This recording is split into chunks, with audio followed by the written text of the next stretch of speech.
Hello everyone and welcome back to the Chassis Domination series. Here we are. It's a combination of Glorious and the Chassis series. See what I did there? Yeah. Oh, thinking out the box. Nah. Messing around aside, we're on to the Blood Asp. We're back with the clans from the Assault, and we are on with the A variant of the Blood Asp. This is one of my favourite variants of it. I don't dislike the Blood Asp in any way, really. I quite like the Prime. It's a nice combination of all-range weaponry. But I've always personally liked very straightforward, simple builds that allow you to focus entirely on getting the job done. And that's exactly what the Blood Asp Alpha does. It's 2 heavy large lasers, 2 ERPPCs. It's backed up by an ECM suite and a targeting computer, so in MWO terms you get some nice buffs there with your firing speed and recharge rate and such, which is great for these weapons because they have a relatively long recycle period. And to top it all off, the mech has jump jets. So it's really nice all-round kind of 90-tonner, and it's a lot of fun. I give him a thumbs up to it straight away. It's a fun variant to plod about with. I was never a huge fan of the Blood Asp. Not that I disliked it. That phrasing does make it sound bad. It was just never a mech that it never sprung to mind. I thought, oh, what kind of new clan mech would they add? Blood Asp was never really there, but I don't dislike it. It's pretty fun. I like the fact I'm in the camp of I like the torso cannons being extended by PGI, though these matches were recorded before that change was implemented. And to be honest, I mean, my argument for it is that if you're going to have the artwork show it in a particular way and people buy it based on that artwork, and then you decide to shorten the things or whatever you decide to do with it, some people are going to be pissed.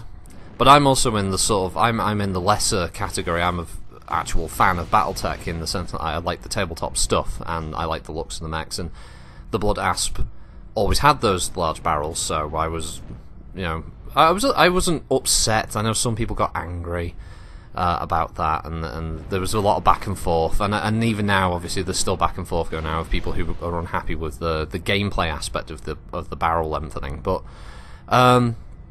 I was just sort of a bit like disappointed. I think I mentioned that in my initial gameplay video when it came out. It was just a little bit sad that they lost one of its more defining features.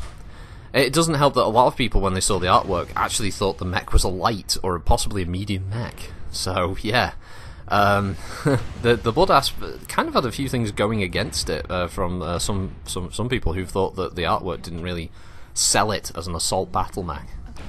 That side, its stats are pretty simple. It just has 4 energy hardpoints, so it has center torso mounted ECM, and it can get a half decent mount speed because it's running an XL360 engine.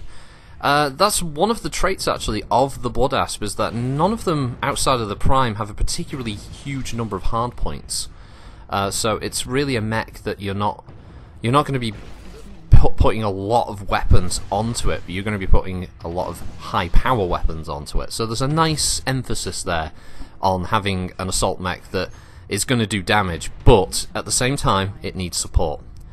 This mech is too hot to run solo one-on-one with another assault mech, for instance. It's just going to power down. So it works well as part of a group. It can hammer a target with damage, open up locations, and your lance mates or your star mates, depending if you're a clanner, are gonna pop that side torso, rip off the leg, blow off the arm, get the kill shot on the CT. That's what this mech is good for. With its 4 energy hardpoints, sure, you could drop it down. You just like get rid of the PPCs, drop the heavy lasers to heavy mediums or something like that. But you sacrifice some of the range. I think you sacrifice some of the punch.